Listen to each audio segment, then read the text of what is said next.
हस्तिनापुर गांव में रहने वाली सरोज के 5 बेटे थे। उसका पति जगदीश पेशे से एक कपड़ा व्यापारी था।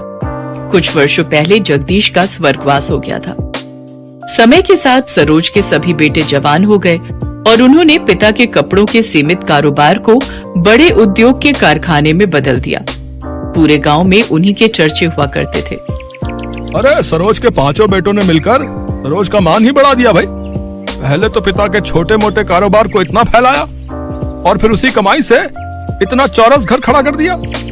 100% सच कहा रमेश भाई। अमीर रईस होने का सरोज के मन में जरा भी अहंकार नहीं है। जरूर ही पिछले जन्म में इसने पुण्य किए होंगे, तभी जाकर इस कलयुग में इसे 5 पांडव पुत्र का सौभाग्य प्राप्त हुआ है। सरोज के प्रति गांव वालों के मन में काफी इज्जत थी। पैसे वाली होने के बावजूद भी उसके अंदर बिल्कुल घमंड नहीं था। अरे मेरे 5 पांडु, यहाँ पर आओ। माँ, कारखाने पर जाने के लिए देरी हो रही है, शाम को बात हो सकती है। कामकाज के प्रति क्या इतना मशरूफ हो गए हो तुम लोग, जो पल भर के लिए अपनी माँ के पास नहीं बैठ सकते? मोहन भैया, तुम माँ की बात सुन लो, हम चारों कारखाने जा रहे हैं। अरे ठहरो, मुझे तुम 5 से बातचीत करनी है। ये तस्वीरें देखो, मैंने तुम 5 भाइयों के लिए लड़कियां पसंद की हैं। सभी खानदानी और रईस खानदान की हैं। ऐसा सुनकर 5 भाई एक दूसरे का मुंह ताकने लगते हैं। तभी उसका तीसरा बेटा कहता है, माँ, ऊपर वाले की दया से आपके 5 बेटे अपने पैरों पर खड़े हैं। माँ, शुरुआत से ही हम 5 भाइयों की सोच यही रही है कि हम गरीब घरों की बेटियों को ही इस घर में दुल्हन बनाकर लाएंगे। माँ, प्रदीप सही कह रहा है। अरे पगला गए हो क्या तुम लोग? अगर मैं किसी गरीब की बेटी को ब्याह कर लाऊंगी तो लोग सैकड़ों बातें बनाएंगे। गरीब अमीर का मेल भी नहीं देखा कहेंगे। माँ, आपको जमाने की पड़ी है, बल्कि ये सोचो कि किसी गरीब की बेटी का हाथ थामने से किसी गरीब पिता को साहूकार का कर्जदार नहीं होना पड़ेगा। सरोज 5 बेटों की बातें सुनकर भावुक हो जाती है और कहती है, ठीक है, अब बस भी करो। जब देखो तब 5 मिलकर पांडव की तरह पाठ पढ़ाते रहते हो। गरीब की बेटियों का ही बसेरा बनेगा यहाँ। खुश? सरोज अपने बेटों के ब्याह के लिए रिश्ते तलाशने लगती है। उसकी तलाश धर्मपुर गांव में रहने वाले गरीब रामदीन की 5 बेटियों रोहिणी, दीपा, नीलम, पुष्पा और तनु पर खत्म होती है। बड़े ही धूमधाम से सरोज अपने 5 बेटों की शादी करके 5 बहुओं को घर लाती है। मेरी 5 बहुओं, अपने दाहिने पैर को इस अक्षत कलश पर पैर लगाकर गृह प्रवेश करो। हम तो सोच रहे थे कि तुम इतनी अमीर हो तो जरूर बड़े घर की बेटी को बहू बनाओगी, मगर तुम्हारी 5 बहुएं तो बहुत गरीब हैं। लगता है इन बेचारियों का बाप बड़ा गरीब था, तभी तो कुछ भी दान दहेज ना दे सका। बीना की बातें 5 दुल्हन को झकझोर कर रख देती हैं, मगर सब कुछ इतने पर ही खत्म नहीं होता। रस्में खत्म होने के बाद सभी अपने अपने घर चले जाते हैं। तभी सरोज कहती है, ना जाने कैसा गरीब भिखारी बाप है इनका, जो पाव भर मिठाई भी ना रख सका। तुम सब देखना, कल सुबह तक ये बीना पूरे गांव में ढिंढोरा पीट देगी कि मेरी बहुएं गरीब घर से है। सरोज की बातें सुनकर उसके बेटे कहते हैं, माँ, अभी हम 5 की पत्नी को आए हुए पल भर भी नहीं हुआ और आपने अभी से ही इनको ताने देना शुरू कर दिया। सरोज की कड़वी बोली उसकी बहुओं के दिलों को अंदर तक चोट पहुंचा रही होती है। देखते ही देखते सप्ताह पर सप्ताह, महीने भी बीत जाते हैं। एक शाम बीना सरोज के पास आती है। अरे ओ सरोज, गजब हो गया, तुम तो बर्बाद हो गई। ऐसा भी क्या हो गया जो तेरी सांसें ऊपर नीचे हो रही हैं? ठीक से बता, जल्दी क्या हुआ? तेरे कपड़े के कारखाने में गंभीर आग लग गई है। तेरे 5 बेटे कर्मचारी सहित ढेर हो गए। ये सुनकर सरोज कारखाने की ओर दौड़ती है, जहाँ सब कुछ धू धू करके जल रहा होता है। अपने बेटों के जले हुए रह जाती है। बेटों की मौत उसको गहरे शोक में डाल देती है। ऐसे ही समय बीतता गया। एक रोज सरोज अपने बेटों की याद में खोई हुई होती है कि तभी उसके सीने में तेज दर्द होता है। उसकी 5 बहुएं उसे अस्पताल लेकर जाती हैं, जहां डॉक्टर उनसे कहते हैं, देखिए, इन्हें हार्ट में ब्लॉकेज हुई है, जिसके लिए इनकी बाईपास सर्जरी होना जरूरी है और इसके लिए तकरीबन 10 लाख का खर्चा आएगा। हमें कुछ भी करके माँ जी को बचाना होगा, लेकिन हमारे पास इतने पैसे तो नहीं है। अपने पतियों के बाद हम अपनी सासू माँ को नहीं खो सकती। हमारे तो मायके वाले भी गरीब हैं, हम उनसे भी कुछ मदद नहीं मांग सकते। फिर तो एक ही रास्ता है, हमें अपने घर को बेचना होगा।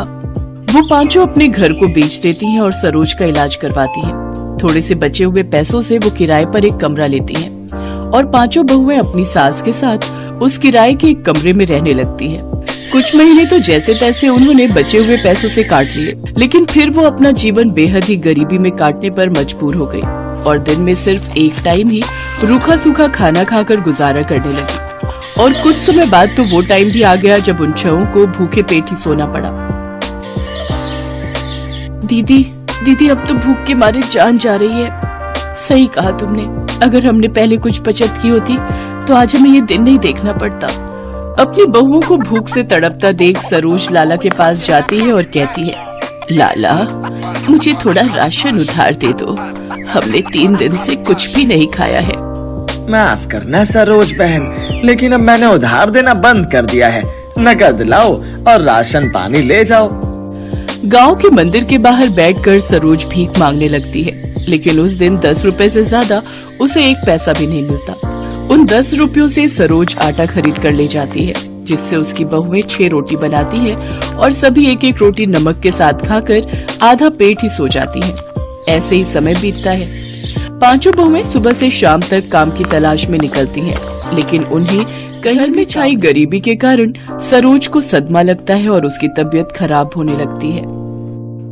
बहू, मैं बिल्कुल ठीक हूँ, तुम मेरी चिंता मत करो।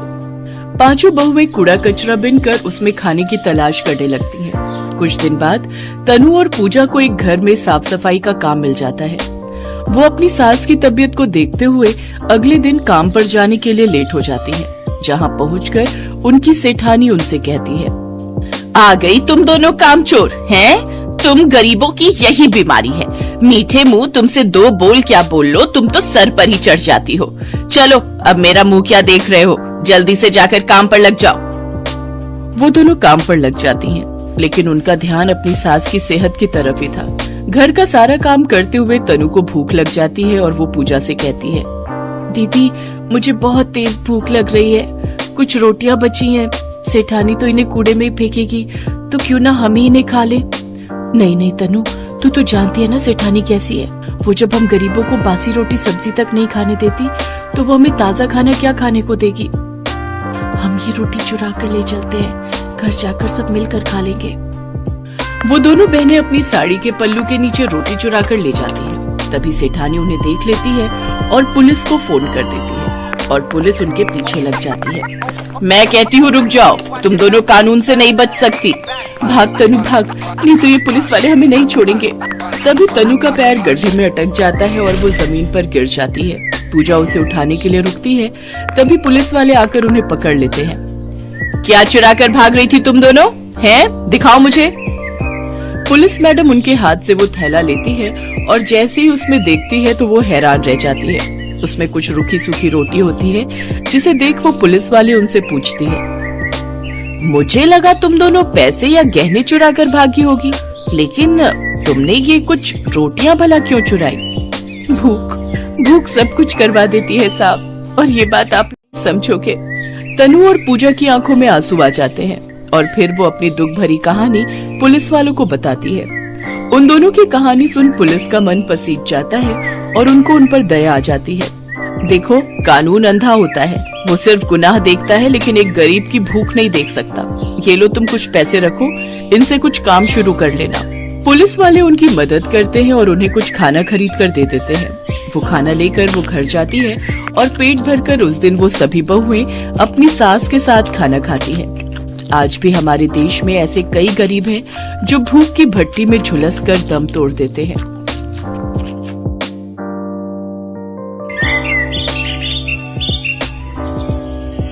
रमा, मधु और सुधा आशा देवी की 3 सरकारी बहुएं।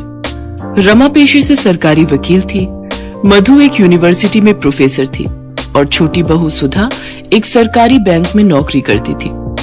तीनों बहुएं नौकरी वाली थीं, इसलिए तीनों ही पूरा दिन व्यस्त रहती थी। इसी वजह से रोजाना किसी न किसी बात पर तीनों बहुओं में लड़ाई हो ही जाती थी, खासकर तब जब होता था इतवार यानी कि संडे। क्या बात है आशा जी, आज सुबह सुबह सब्जी मंडी होकर आ रही हो? आज इतवार है ना, बहू बेटे देर से सोकर उठेंगे, सोचा घर पर क्या करूं, मंडी ही हो आती हूँ। अच्छा, आज तो तीनों बहुओं की छुट्टी होगी। चलो बढ़िया है, तीनों बहुएं सरकारी नौकरी वाली हैं। वैसे तीनों ही काम वाली हैं तो आपस में बर्तन खड़क ही जाते होंगे। अरे नहीं, मेरी तीनों बहुओं में बहुत प्रेम है, उनमें कभी कोई लड़ाई नहीं होती। अभी तक तो सब उठकर अपना अपना काम निपटा चुकी होंगी। अपनी वकालत घर में मत झाड़ो भाभी, मैं भी बड़े स्कूल में प्रोफेसर हूँ, मुझे भी गणित आती है। आलू के पराठे में प्याज नहीं डलेंगे, सिर्फ आलू पराठा ही बनेगा। अच्छा, मैं भी देखती हूँ कि तुम आलू के मसाले में प्याज कैसे नहीं मिलाती हो। तुम अकेले आलू का पराठा खाने वाली नहीं हो, हम सब हैं। अरे तो किसने मना किया? 6 आलू हैं, 2 तीनों के हो गए, ये 2 मेरे, ये 2 मेरे। हो बहुत बढ़िया, खुद दोनों ने बढ़िया आलू रख लिए और मुझे ये गले हुए खराब दे दिए। बड़ी चालाक हो आप दोनों तो। अरे मैं भी बैंक में नौकरी करती हूँ, सारा हिसाब किताब मुझे भी पता है। ये आधा आलू खराब है, ये मैं क्यों रखूं? मैं अपना आलू नहीं दूंगी। मैं भी क्यों दूं? इतनी मुश्किल से संडे आता है, आलू पराठे खाने का ये मौका मैं क्यों छोड़ दूं? आलू तो मैं लेकर ही रहूंगी, देखती हूँ कौन मुझे रोकता है। हे भगवान, मैं मोहल्ले में कहती फिरती हूँ मेरी तीनों बहुएं गऊ हैं, मुंह में जबान नहीं है, तीनों में प्रेम है, पर यहाँ तो एक आलू के लिए महाभारत छिड़ी हुई है। इतनी बड़ी सरकारी नौकरी करने वाली हो तुम, पर लड़ाई बिल्कुल बच्चों की तरह लड़ती हो। थैले में आलू रखे हैं, उबाल लो जितनी मर्जी। पता नहीं मेरे इस दुनिया से जाने के बाद। आशा के इतना कहते ही तीनों बहुएं उसके मुंह पर हाथ रख देती हैं। माँ जी, आज कह दिया, आगे से ना कहना। सॉरी माँ जी, आप ऐसी बातें मत करो, आपके बिना हम तीनों अधूरी हैं माँ जी, आगे से ऐसी बातें मुंह से मत निकालना। फिर क्यों लड़ती हो तुम तीनों? देखो, जिस घर में प्यार होता है वहाँ भगवान का वास होता है, इसलिए आपस में प्रेम से रहा करो। आशा देवी अपनी तीनों बहुओं को ऐसी ही प्रेम भरी सीख देती रहती थी। उसके बाद तीनों बहुएं मिलकर एक साथ नाश्ता बनाती हैं। रोजाना की तरह वही खट्टी मीठी नोकझोंक के बीच आशा देवी की बदौलत तीनों बहुओं में आपसी प्यार बना हुआ था। आशा देवी की ननद मनोरमा कुछ दिनों के लिए रहने आ जाती है। मनोरमा स्वभाव से चुगलखोर और झगड़ालू है, पर क्या करे, है तो आशा देवी की ननद ही ना। आशा भाभी कहाँ हो? मैं तो कब की बाल धोकर बैठी हूँ, तुम्हारी बहुएं कहाँ हैं? मुझे चाय नाश्ता कौन सी बहू देगी? जी रुको, मैं तुम्हारे लिए पोहा और चाय बना कर ला रही हूँ। बुआ जी पाए लागू, मैं चलती हूँ, आपको शाम को मिलूंगी। मैं भी चलती हूँ बुआ जी, प्रणाम। ओहो, मुझे भी आज लेट हो गया। मधु भाभी रुको, मुझे अपनी स्कूटी पर जरा बस स्टैंड तक छोड़ देना, आज कैब बुक ही नहीं हो रही। ये बढ़िया बात रही, तीनों बहुएं काम पर निकल गयी।